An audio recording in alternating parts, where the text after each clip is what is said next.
Persona, described by Google as an eclectic exploration of different personas in a collection of 4 short films directed by critically acclaimed Korean directors. Okay, let's fill in a little more information. Persona can be found on Netflix and is labeled as a Netflix original. It is presented in an anthology format, meaning you do not have to watch it in any particular order. Each episode stands alone as its own short film, with its own storyline. The shortest being 19 minutes and the longest being 27 minutes. Okay, so here's how this review is going to go. I'm going to talk a little bit more about the collection, as Netflix puts it, overall, with no spoilers and assuming you have not seen the show. Then I will proceed to do a mini review and light analysis of each of the 4 episodes that will be best enjoyed after you've gone and watched it all for yourself. Or if you don't care, you can just watch the whole review now and come back later. Whatever, it's up to you. It's just a suggestion. So yeah, I'll let you guys know when it's time for the episode by episode breakdown. Okay, back to the review. The common thread between each of these stories is that they all feature the same main character, Ji-eun, perhaps better known as IU, a very popular Korean singer who is also an actress. She has appeared in several different series such as Dream High, The Producers, and My Mister, a show I started a while back, never got around to finishing, and after seeing Persona, am definitely looking forward to going back to. Each episode or short film features a different director. Also, I just want to throw in that besides IU being the lead role, one of my favorite South Korean actresses, Doona Bae, is in this episode as well, so shout outs to Doona, she did her thing. Anyways, I really like the fact that the male to female ratio in directors is an even split. It makes for a really nice balance. This formula results in 4 different and unique interpretations of Ji-eun as a character, as she is placed within 4 different narratives. In my opinion, it would be inaccurate to say that each of these 4 episodes falls under 4 different genres.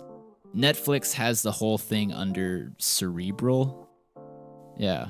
Okay, Netflix. Each episode touches on some fairly heady topics, and they are all sort of a mix of genres. Some overlap, some don't. For those of you that demand something to work with, there is action, I guess, comedy, drama, surrealism, and melodrama. Also, here's a fair disclaimer. If you are looking to watch something just to be entertained mindlessly, something where you don't have to really think or pay attention, then I'd go find something else. There you go, Netflix. I guess cerebral makes sense now.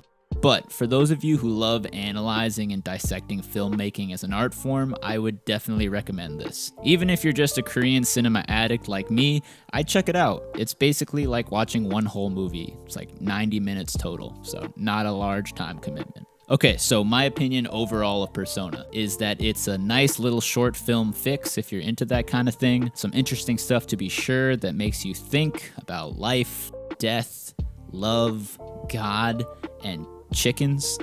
IU gives a great overall performance and takes on the challenge of 4 different personas with enthusiasm, and I just think it's pretty cool how she would choose this project over something maybe more commercial in nature for her first film project. Okay, so that concludes the spoiler-free review, so now go, check it out, go watch it right now, or stay and just watch the whole thing, whatever. And now I will begin my breakdown of each episode for you guys to enjoy. Episode 1, Love Set, directed by Lee Kyung-mi. Okay, so assuming that you just started watching Persona just from the beginning, this would be the first episode you saw, and it does set the pace, pun intended, pretty well. It probably has the most action out of any of the other 3 episodes. The other episodes rely a lot on dialogue, whereas this one, the narrative is conveyed by and large through body language, which I thought was really interesting. It starts out and is set up as like pretty comedic with the music and the color palette, which is light and sort of pastel-ish. And we have the sexual innuendo with the tennis grunting sounds going back and forth between Ji-eun's father in this story, and I guess it's his girlfriend. And Ji-eun's like watching and not digging it, obviously. She doesn't want her dad to marry this woman. And so we see the opening shot is of Ji-eun's mouth. and she's eating a fruit. I think it's a peach. And I'll get back to that later because I think that while these stories are all different and have different, settings and contexts, there are some common threads, I think. I mean, I could be reaching, but the mouth is one of them. Yeah, I mean, this episode, it wasn't my favorite one of all of them, but it was definitely a lot more interesting to look at the second time around. The one thing I didn't catch the first time around is that the father, after Doona Bae, who plays the father's girlfriend, and Lee Ji-eun agree to have their own tennis match, and the father and that white guy are just sitting on the sidelines. Lee Ji-eun's on her phone or something, and then she's talking to the white guy kind of under her breath and just saying oh, you can't understand me, you're an idiot, why are you doing this, you failed in this attempt to seduce this woman that I asked you to seduce. While all that's going on, the father says, I am not your father, which I didn't catch because he kind of mumbles it, and of course his accent makes it hard for me to understand his English, and because the whole show is pretty much in Korean, the English subtitles, they don't give you the English subtitles for what he says in English. So I had to actually go and change the subtitles to Spanish so it would show what he was saying, because I really couldn't understand what he was saying except for that he said the word father. When I changed it to Spanish, it says, no soy tu padre, which, I'm not your father. And he just says that twice, sort of staring off into space. And for me, that added a whole new layer to it that I didn't really catch the first time around. So it's just another thing that you can think about in terms of the whole story and the narrative and the characters. But I try not to get too bogged down into what it all means. I think that's a really overused and sometimes useless thing to try to figure out when you're analyzing film. Because most of the time it's really just a bunch of interesting pieces and techniques that come together to create an atmosphere or a mood or some kind of commentary. But it doesn't necessarily have to all come together to mean one thing.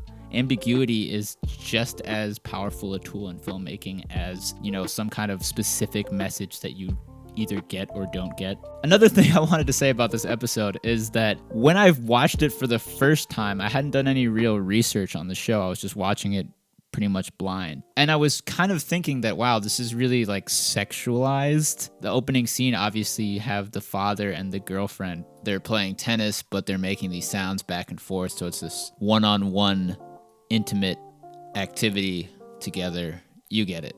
And so Lee Ji-eun is just sitting there not enjoying watching it, and it becomes this metaphor for just their relationship that she doesn't enjoy and that she's being subjected to. And then when Doona Bae asks Lee Ji-eun to play a match with her, it becomes this spectacle of two women playing tennis and doing these grunting sounds. And then the men are just sort of watching, and they seem just, entertained. They're oh yeah, this is cool. And I was sort of thinking oh wow, this is sort of overly sexualized kind of. But then I realized when I went back and did my research is that the director of this first episode is a woman. So obviously I'm just not getting it.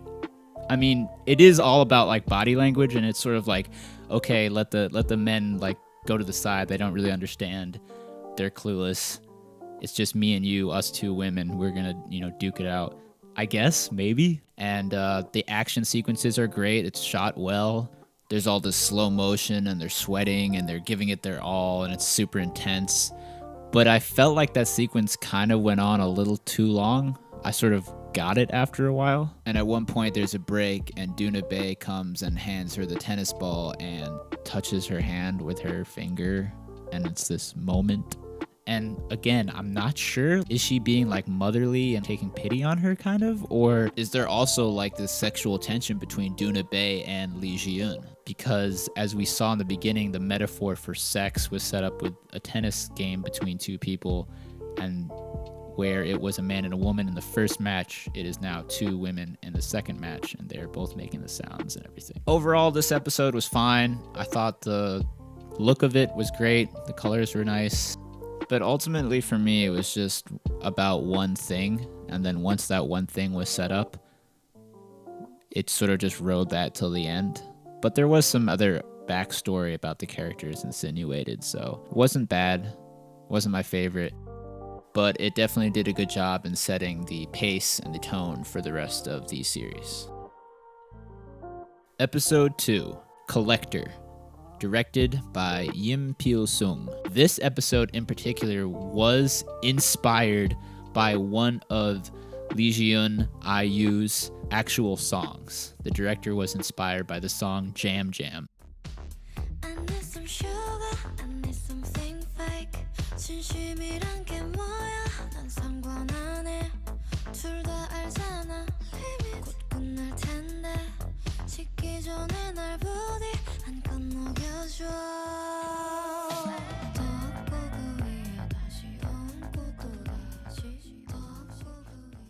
So you guys can go check that out and check out the lyrics. There's English translations of it you can find easily on Google. And if you go check out the song, it can really give a lot of insight into what the episode is all about and what it's trying to achieve.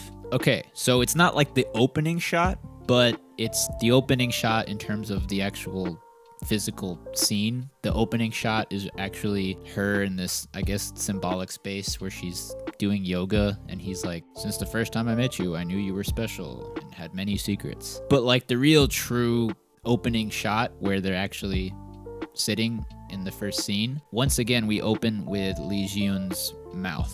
She's not biting into anything, but it's another close-up of her mouth. So the thing I really liked about this episode was how they showed the guy's internal psychology through this visual space, which is this white room. And as he reacts to things that are said to him, there is a visual representation of his reaction or his feelings in that space. And I also think it's interesting how he breaks the fourth wall, both in the actual scenes where he's talking with her, like the first scene, and then in that psychological space. Like when she's talking about being away on the island with the two foreign guys, it cuts to this shot of her and these two foreign guys looking down at the screen or at the audience, whatever. And it's like, okay, that's what he's imagining in his head. And in that space, he's also being spoken to by his ex-fiance, who I guess he broke off his engagement with. And she's just sort of like scolding him and like, why didn't stuff work out with us? Blah, blah, blah, or you fucked up. But she says something interesting, which is going to come up later, which is that she's talking about Lee Ji-eun's character when she's saying, I told you she wasn't human. So that's definitely kind of like weird. And yeah, the episode just gets progressively more and more surreal. And then they end up in this restaurant or cafe or something where they have this French New Wave, Vivre sa vie, Jean-Luc Godard dialogue where they're just like talking about existential life and God and women and men and gender and philosophy and stuff. And it's interesting because she just gets really bored by him. And I guess there's this intergenerational thing where there's a divide there, a disconnect, and he's just trying to sound interesting and sound smart, but she just couldn't care less. So for the most part, this episode is it's largely symbolic, right? There's a lot of surreal shit and supernatural or stuff that just wouldn't happen in any everyday reality, like couldn't happen. Obviously, the fact that, you know, he takes his fucking heart out at the end and gives it to her. And this was my second favorite episode. It might even be my first. I'm not quite sure. It's between this and episode 3. But it was really interesting. A lot more interesting than the first one, to me anyways. So there's this whole thing of her not being human, and in his like long monologue, he's saying how women are closest to God. So maybe she's sort of like a godlike figure detached from humanity in some kind of way. So I don't know. I couldn't really. And there's the thing about breathing underwater, again, with the mouth. Like you have to breathe through your mouth. And obviously your heart is what makes all of that work, and it allows you to breathe and stay alive. And then there's this whole thing with like the god of Shiva, who I think, I mean, correct me if I'm wrong, but she said it's the god of yoga, and I guess that could also be true because I know there's a lot of different things that those gods in Hinduism represent. But I think that Shiva also represents a kind of creation and destruction. So that kind of ties in with women giving birth, and that's what he was saying as they tie in with God and how they are closest to God. And she has a whole collection of hearts, so it's like she goes around kind of killing people. So I don't know, that could be a kind of creation and destruction thing. So overall, it was just really weird and surreal, and I love that kind of shit. So that's why I liked it. I mean, it's like it could easily fit in as like a Twilight Zone or, you know, Black Mirror episode, I guess, except it's better than the new Twilight series, or at least the first episode, which was like, yeah, it's a really cool episode. I really liked a lot of the stuff that it deals with, and the technique of using the visual to explore the internal thoughts of a character was pretty cool. I like how they did that. And Lee Ji-eun gave a great performance. She was really good at being like cold and dismissive and just completely rejecting this guy's pouring out his heart literally to her. And then of course the kind of twist at the end where it is revealed that the gift that she gave him at the beginning was actually his mental space or his psychological space. And all of that turns out to be just in this tiny little box. It's just a small thing. And it's all very symbolic. And what does it all mean? And what does it say about him and her control or spell or whatever you want to call it over him? All right, so I've been rambling on way too long about these episodes. So I'm going to split this review into 2 videos, 2 different parts. So go ahead and check out part 2. I will see you there.